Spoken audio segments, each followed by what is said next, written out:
A quiet ride through the forested hills of Bohemia approaches a secluded imperial hunting fortress where pine smoke threads through roof vents, tiled stoves glow against the cold, and the mid-14th century world settles into a calm, unhurried hush.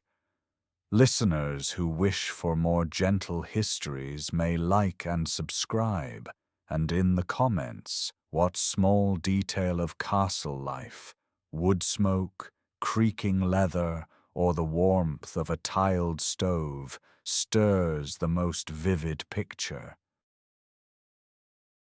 The approach begins beneath a canopy of dark pines and spruce, where the earth holds the nights cool even as day rises.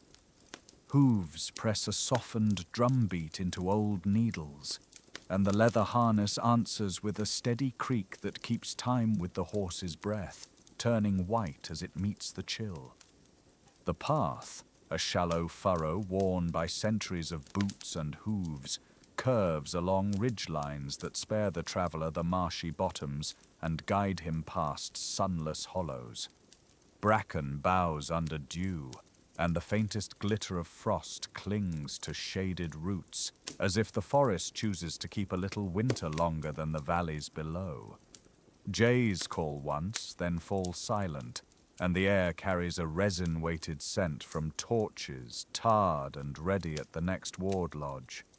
All things here seem measured and practiced, as if the trees themselves have learned the pace of riders in service to a realm that values order as much as quiet. These ridges and hollow ways belong to a long discipline of the hunt, laid down in the 14th century, when the crown kept certain forests under special law. Huntsmen mapped the terrain with memory and markers. A blaze cut into bark, a cairn placed where the ridge turns, a post with 2 notches to signal the main track from the woodward's lesser path. Foresters kept the rides passable and the coverts known, so nets, beaters, and hounds could drive red deer or boar toward chosen glades while lords waited in cleared stands. The empire's formal grammar, seals, writs, and measured Latin phrases, reached into such places not through marble halls, but through men in plain wool who counted trees and game and carried messages along these very threads. In this land, ceremonial grandeur found its complement in provincial craft. A line of hoofprints, a kirtle patched with careful stitches, a horn wrapped in leather against the damp. The quiet here is not emptiness, but arrangement, the kind of order that shows itself only when the wind pauses and the forest listens. Faint smoke begins to draw upward in thin cords from beyond a fold in the hill, and the traveller notes how it lifts straight until the wind takes it, evidence of a vented roof where smoke is taught to travel. The smell is not kitchen-rich, but wood-true, pine and spruce mixed with a trace of wet bark. The scent of a ward lodge where a brazier and a bench make a small island against the cold. A forester's dog gives a single bark and then nothing, trained as surely as any retainer in a great hall not to speak more than duty requires. Such lodges watch the approaches to the hunting stronghold, marking the boundary between common wood gathering and a realm of privilege governed by the Emperor-King's officers. Here, the law of the forest is not merely prohibitive, it is practical, concerned with the health of the woods and the order of the chase, with fines measured in hides and timber rights set against service. The path passes, the smoke thins, and the wind resumes its soft, purposeful movement through needles that whisper against one another like distant cloth. Along the flank of the next ridge, a broader track forks and then tightens again, and the horses fall into a patient rhythm that makes the harness leather voice its ongoing complaint. Iron bits chime against teeth, a modest clatter that seems small within the long corridors of trees, and the traveller tightens a glove against the seam where it rubs.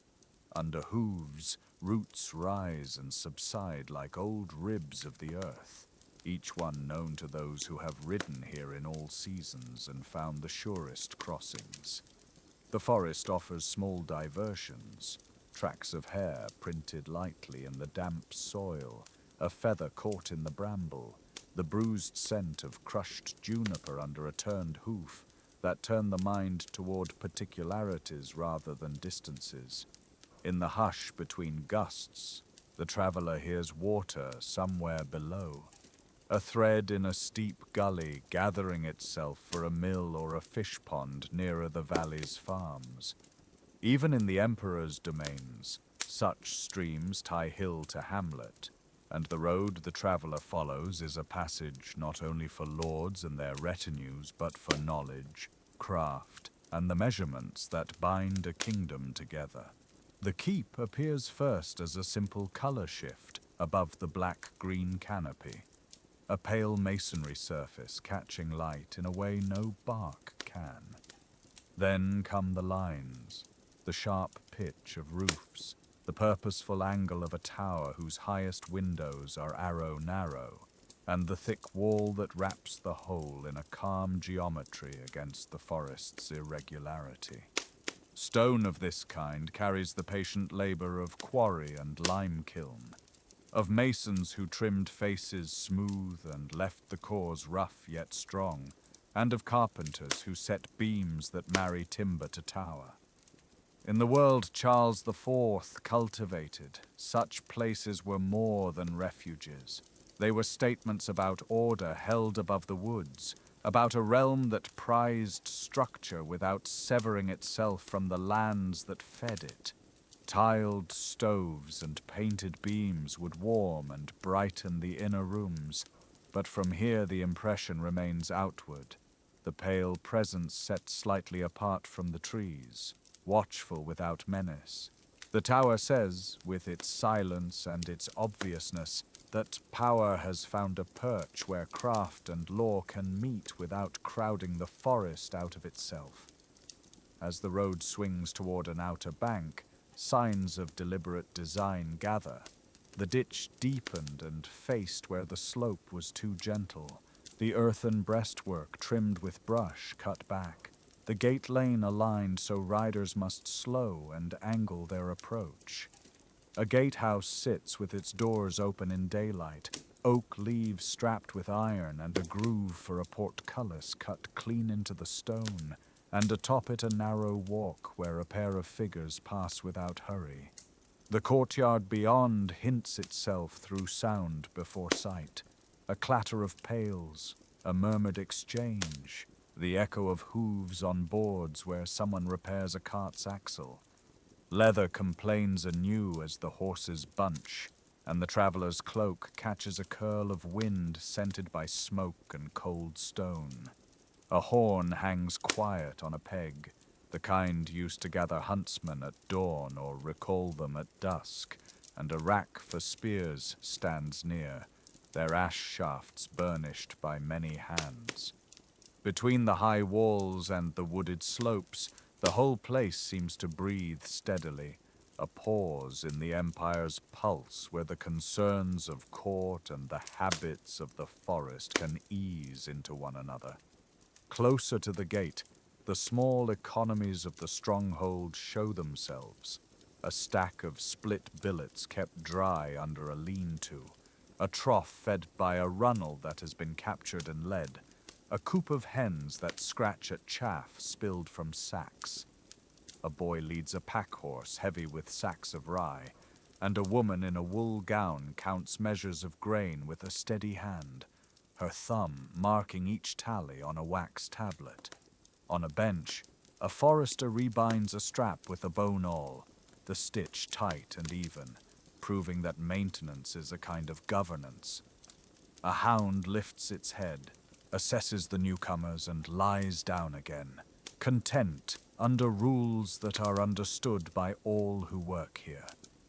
Such details ground the stronghold more securely than its walls, They tell how the place lives in the spaces between hunts and audiences, between imperial visits and the long seasons of preparation. In this way, the fortress above the woods is both destination and workshop, a secure hearth for the realm's high order, and a steward's home for the forest that surrounds it. The Hilltop fortress spreads its weight along a spine of rock, with gatehouse, ward, and keep tiered like steps set to survey the valleys.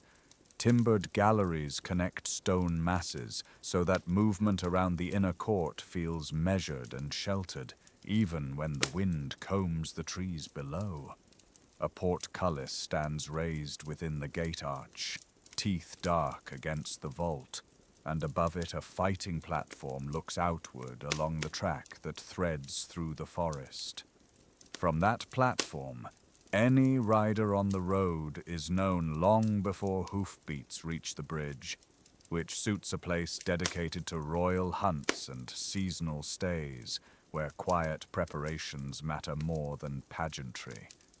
Leather harness creaks in the sheltered court as grooms lead horses to the stable door, and the iron shoes rattle briefly on the cobbles before fading to a dull thud over packed earth. Resin-scented torches leap in iron sconces under the lintels, their smoke drawn in trailing ribbons toward roof vents cut to keep the air clear.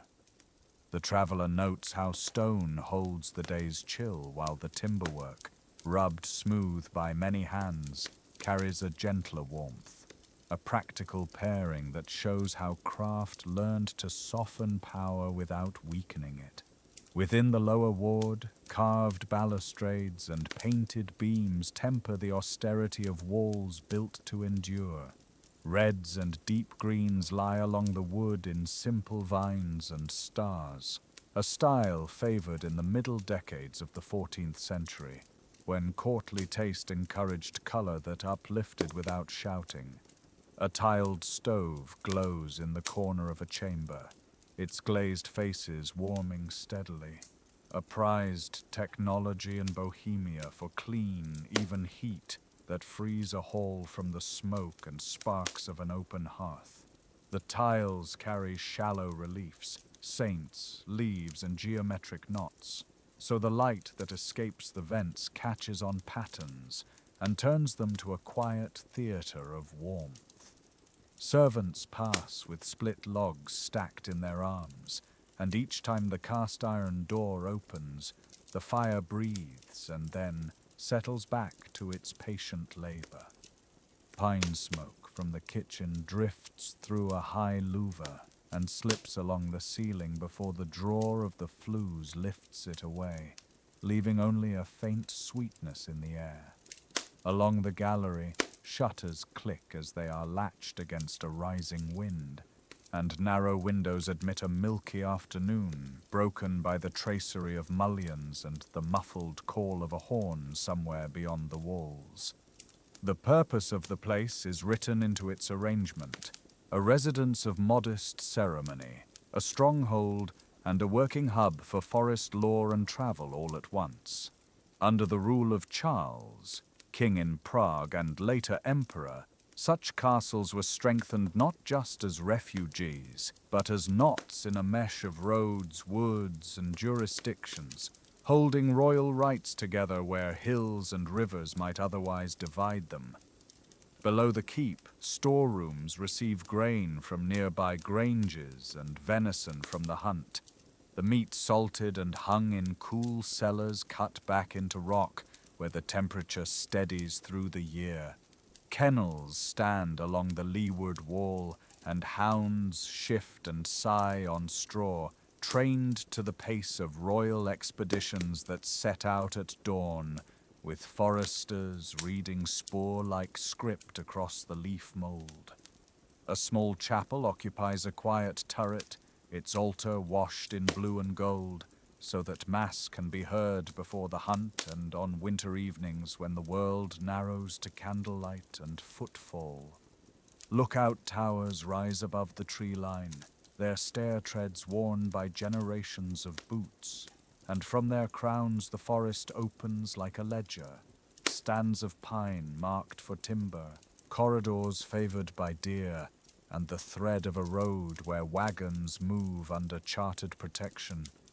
Messengers pass between here and larger seats of power, carrying notes that confirm tolls, rights to cut wood, and grants that ensure safe passage, so that a rider bound for a distant town crosses the forest under a canopy of royal order, as much as under branches.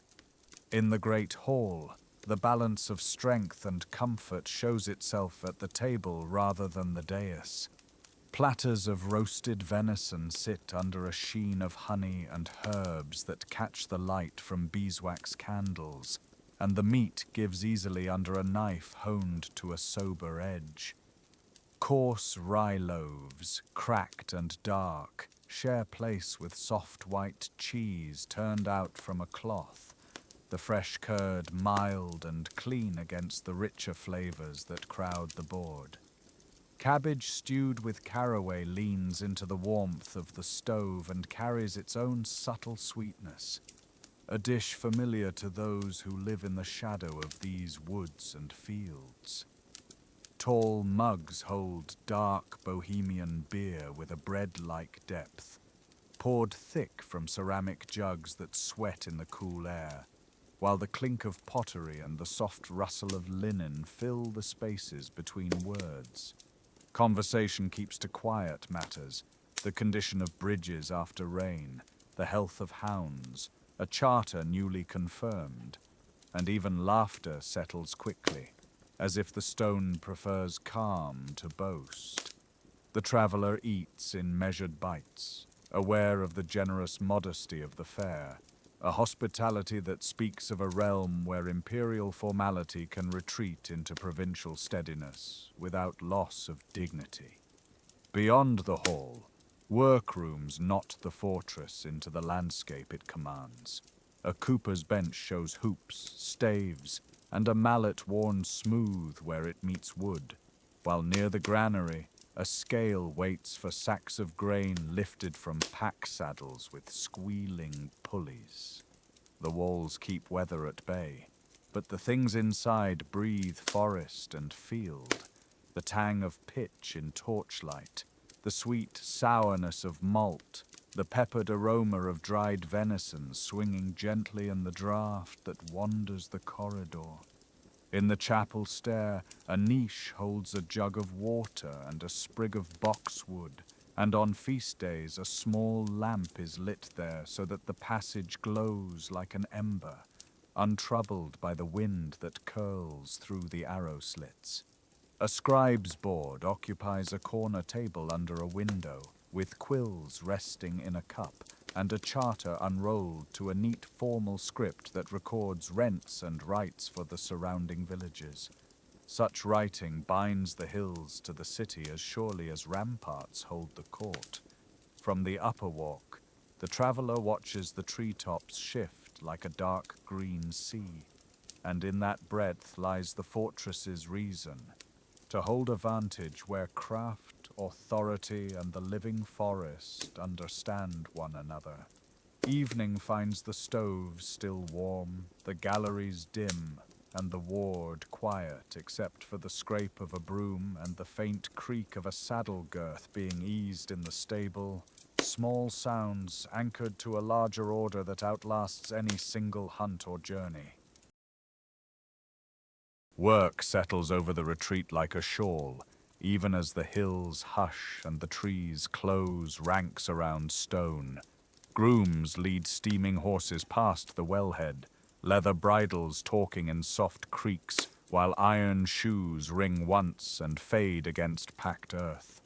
Huntsmen check yew and ash, setting aside staves that have warped in damp and rubbing good ones with fat to keep the grain true. Their speech is brief and careful, the cadence of those who spend hours listening for a crackle of twig or the hush of game. A steward with a narrow ledger moves from doorway to doorway, tallying skins brought from forest traps, tallying also the sacks of rye that arrive from villages in the valley, each entry a bead on an orderly string. Torches hiss along the walkways where the light is thin, resin bleeding from pine knots as the air carries a faint scent of sap and smoke. In that mingled fragrance of hay, horse, and pitch, the traveller dismounts and takes stock, noting how every gesture, quiet, practiced, almost ceremonial, binds court and woodland together. The castle's writing room is modest, a chamber of close walls and a tiled stove that keeps the damp off parchment and hand. 2 clerks sit at a board under a small glazing of leaded glass, quills trimmed to a hard point, ink made of oak galls and iron salts glistening in shallow wells. The scratch and lift of their hands is steady as snowfall. Letters patent are drafted with the same care here as in a palace at the heart of a city, formulae uncoiling in Gothic script, invocations, dating clauses, lines of witness, each phrase a measured step in an imperial dance that continues even while the court breathes forest air. When the language is set, a seal is warmed and pressed into wax, cords threaded through a slit in the fold, the stamp taking the creature of the realm with a precision honed in the royal chancery. The impression cools, and the document carries authority as surely as any mailed escort. Messengers wait by the door with travel cloaks and caps, one bound for a deanery downriver, another for a burgrave at a mining town. The routes stitched across hills by habit and knowledge of safe fords. The traveller, carrying a packet from a cathedral chapter, hands over the roll and receives a brief note pinned with a smaller seal. Instructions to be held and delivered in turn. Nothing here is hurried, nothing is neglected, and the murmur of administration hums beneath the forest's larger hush. Along a colonnade that looks inland over dark spruce, craft continues in a covered lean-to where the sound of iron on wood keeps time with the wind. A cooper crouches beside a half-finished barrel, tapping iron hoops down over staves that fit so closely a blade cannot find a seam. The scent of char and steam rises from a nearby cresset where fire has opened stubborn grain. A bowyer leans into a long shaving stroke, sinew being glued to back a stave so that it bends evenly, the glue warm and animal sweet, the work measured by breath and the patience of drying. Near him a fletcher wind-sifts goose feathers and sets them aside in bundles tied with linen thread.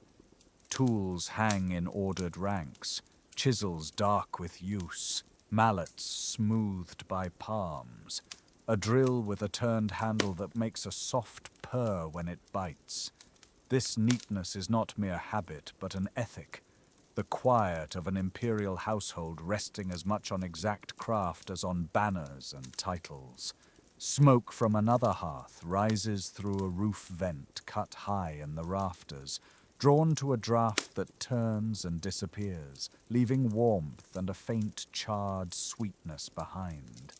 The traveller watches, the weight of the road falling away in slow degrees, as the rhythm of making steadies the pulse and measures the day more reliably than any bell.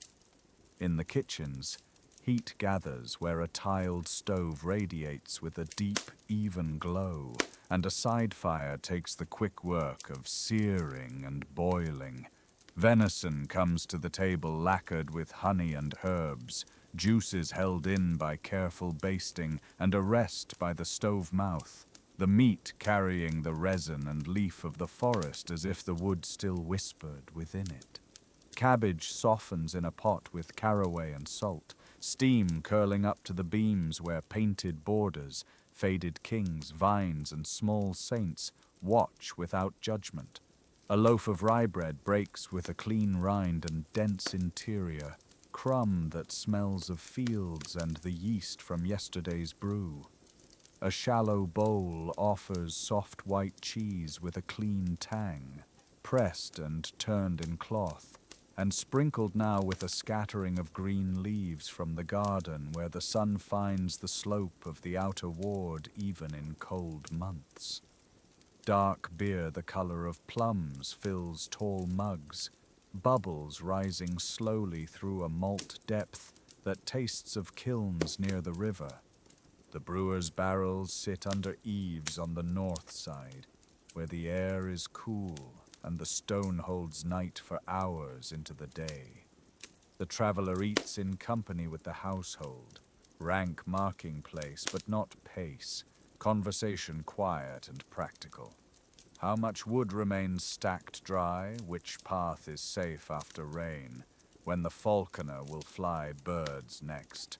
And the meal winds down without hurry, each plate cleared with the same attention used to seal a letter. Between workrooms and hall there runs a passage of stone where the air moves in a low, ongoing hush, turning corners with the draught as if the building breathed. Watchmen pass with staves and horns, counting steps more than minutes, eyes lifting to the sky through narrow lights to see the moon's pale edge tilt above the black edge of pines. The climb of that disk marks the night as cleanly as any hour candle. Dogs murmur in the kennel, a chain sliding softly as one shifts in sleep, and somewhere a hinge voices a small, patient complaint before being stilled with tallow. Firewood stands stacked neatly under the eaves, split ends turned outward to dry, lengths measured to the stove's hunger. In another angle of the yard, kindling is tied with twine so a child could lift it, and a broom leans where it will be found at dawn. From the stable loft comes the rasp of a pitchfork, hay settling into a manger, the stableman's step measured and sure. And when the man pauses, the sound of the wind returns, a spiral thread curling through slit windows and around stone corners. The traveller puts hand to warm tile as the draught slides past, feeling how craft and power and season all rest together in these walls, and how the business of a realm can move softly where the woods keep counsel. Letters depart before the light is gone, 2 riders pushing out along the river path, a third staying until morning to keep to the safer road that skirts a flooded meadow. The steward completes his counts and shuts the tally sticks in a box with a well-fitted lid, graphite from an earlier note dulling his fingers. Under the table, a cat has found a place where the heat pools, paws tucked, tail wrapped, breath slow. In the chapel, a lamp is trimmed, its flame soothed to a bead that will not smoke, and a half-remembered chant line hangs on the air before fading to silence. Through the narrow glass, the forest shows as a darker band against a dark sky, constellations pricking where cloud has thinned. Far above, the roof vents whisper as smoke finds its small travels outward, carrying the sense of venison fat, spice and resin, until the night takes them and leaves only the clean smell of cold stone.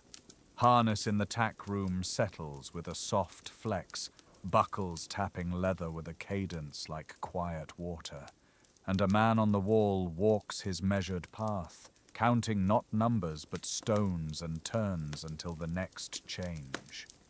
The traveller lies near the warmth of the stove, cloak loosened, boots pulled close, letters delivered and instructions folded away, and the whole house seems to breathe with the woods, the work of day stored neatly as tools on pegs, ready to move again when the horizon pales.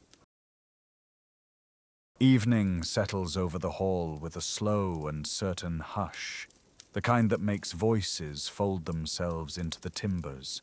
Along the walls, painted beams catch the amber glow of tiled stoves, each glazed face holding a soft luster as heat seeps into stone and wood.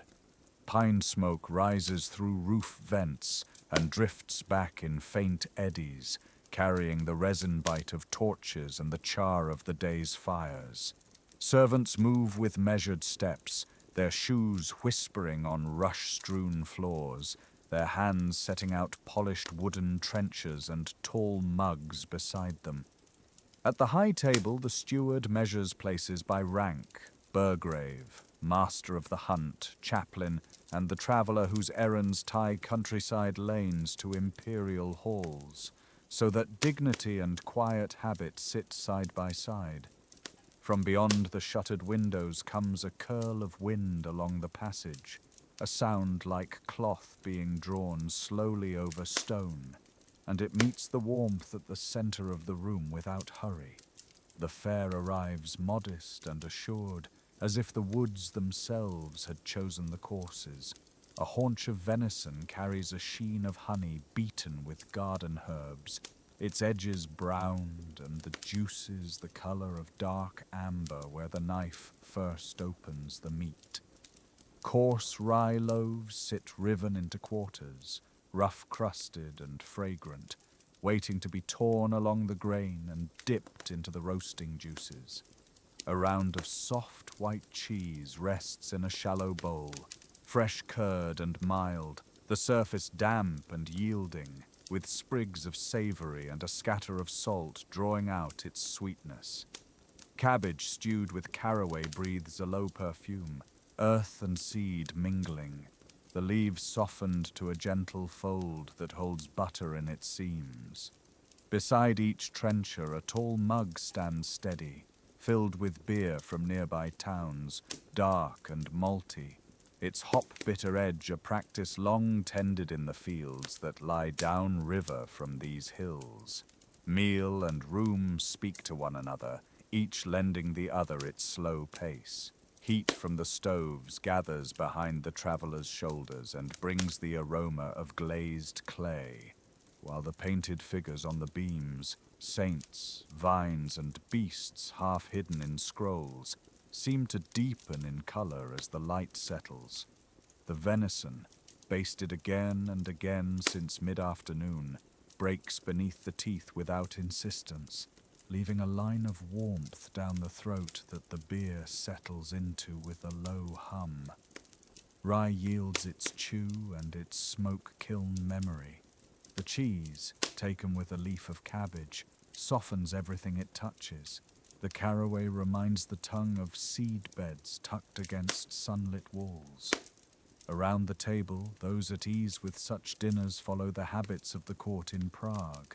Hands washed beforehand with water poured from a ewer, knives kept to the right, bread broken rather than cut, and toasts raised first to king and emperor before talk turns to lesser matters. The traveller eats slowly, tasting not only the kitchen's craft, but the pathways that brought each thing here. Grain threshed in river valleys, herbs clipped from beds kept close to the south-facing stones, and game taken from shaded hollows where the boar root and the deer step between fir and beech.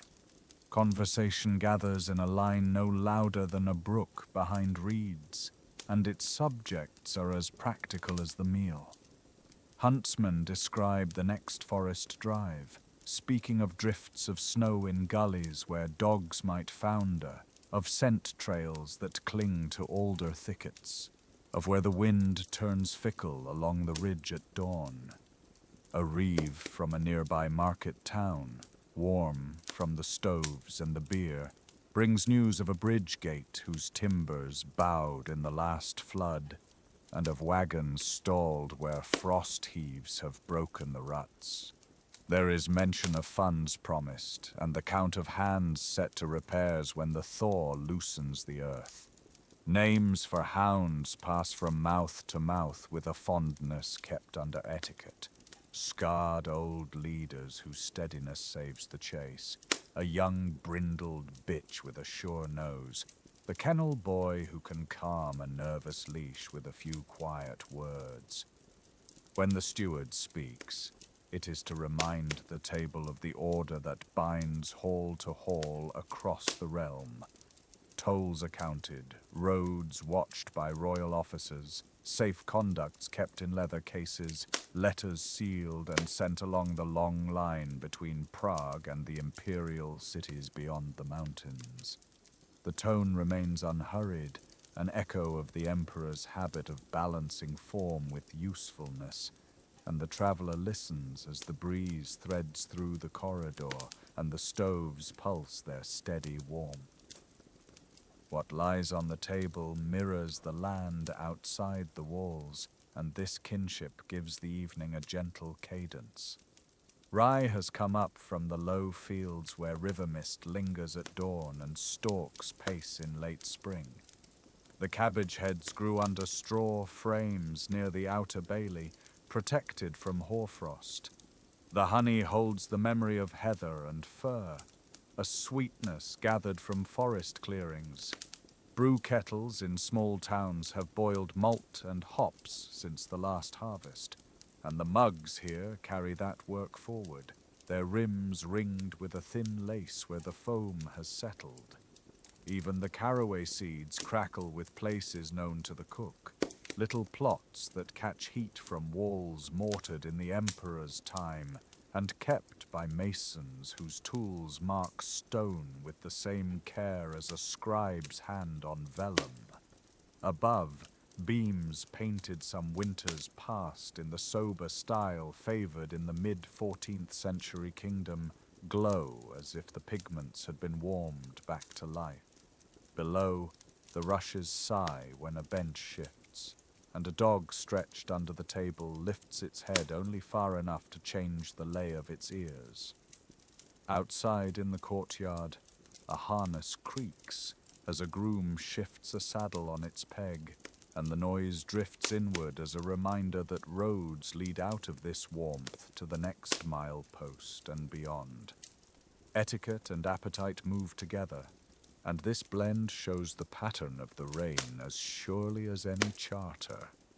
A boy pours a thin stream of water over the traveller's hands between courses, the basin catching the drip with a soft ring. The steward nods to mark the pace of serving. Grace is spoken in Latin, unhurried and clear. The master of the hunt recounts a lineage of boars taken from the same valley in different years, and a clerk, careful not to overstep, notes the entries made in the accounts for kennel upkeep, fodder for the horses, and cloth for liveries in the emperor's colors when the court rides out in season. From time to time the talk touches on towns newly chartered and on the stone bridge rising over the big river to the east. That great work of the rain which will knit the roads more tightly and bring wagons more safely to market. These matters are offered without strain, as if they had been taught by the rooms themselves. Beams and stoves, benches and trenchers, all set to show how craft, rule, and daily bread belong together. The traveller chews, drinks, waits, and hears the wind curl again beneath the door, as though the hills were breathing in time with the hall. The evening lengthens, and the meal becomes a weather of small sounds and dependable comforts. Knives knock softly against wood, spoons scrape with a hush, and the tiled stoves settle with a muted tick that answers the night air in the passage. A last ladle of cabbage finds its way to the traveller's trencher, then a heel of rye and a final strip of venison whose glaze still holds a whisper of the herb garden. The beer leaves a calm warmth in the chest, and the hop's dry note fades into the sweetness of the honey, a balance that seems to match the season outside. Winter, not yet spent, but patient. Someone mentions the health of the litter whelped in the autumn. A few heads nod, and the steward's staff touches the floor once, twice, to mark the close of serving. When benches scrape back, the hall keeps its peace, as if the woods beyond the walls had leaned in to share it, and the traveller, resting an elbow on the table, simply watches the stove light pool and withdraw across the painted beam, slow as a thought that is not yet finished. After the last words die soft against the rafters, the building releases a chorus of small, faithful sounds that belong to night. A grate shifts within a tiled stove and settles with a faint clink, while a latch eases against seasoned oak and holds. Resin breathes from torches along the gallery, their flames lowered to a dusky sigh, so the painted beams above seem to float in a warm dusk of umber and blue. Far along a turning passage, a guard's boot touches stone with a careful scrape, then pauses, then moves again, folding his rhythm into the larger hush. Through narrow slits in the outer wall, the wind tests its way like a cautious musician, drawing low notes from the corridors until the masonry hums, and then it withdraws. Smoke thins and slips toward the dark throat of a roof vent, leaving behind a sweetness of pine and the faint tang of soot. Dogs in the lower spaces make one settling circle and lean into sleep, and the last bowls in the buttery knock gently as a cloth-covered hand puts them away.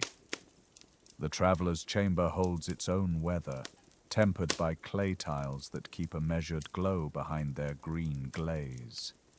Carvers have left vines and beaded edges along the bed's headboard, and a woolen blanket, heavy and brushed soft, welcomes the day's fatigue without fanfare. From a slit window, a breath of colder air brings the scent of resin and damp stone, the two notes that mark every strong place set in a forest. Harness creaked earlier in the courtyard and now hangs quiet on pegs, with buckles dulled by tallow and use, and a cloak set to dry above a brazier gives off rein and horse in equal measure.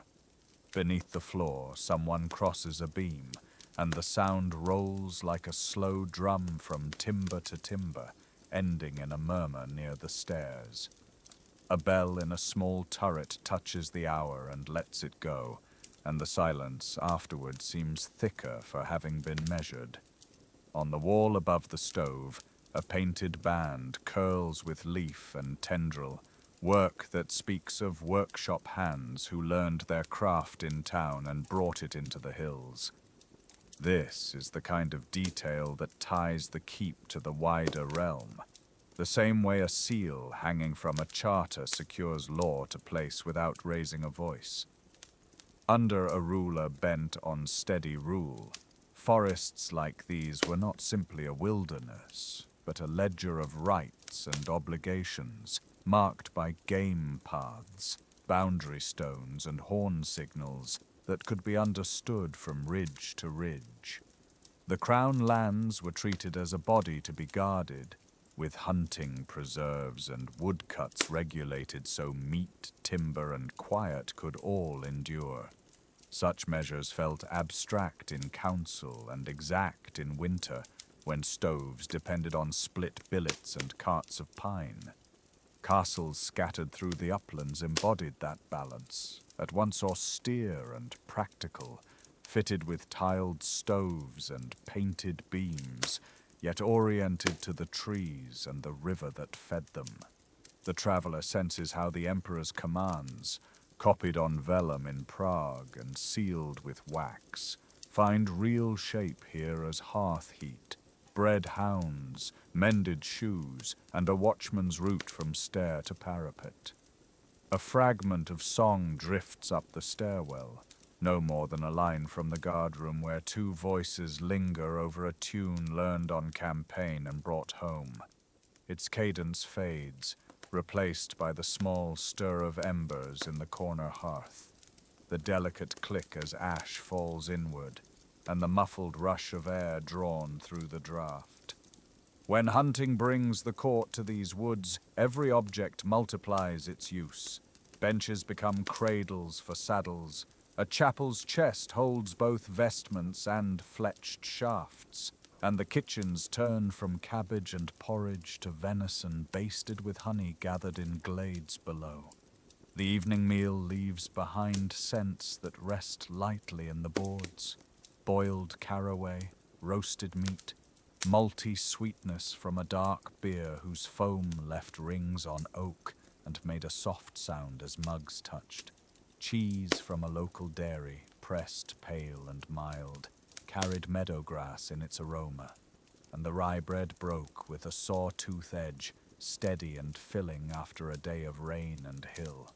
Such food, simple and careful, mirrors the architecture around it, sturdy, considered, and cut to fit the season.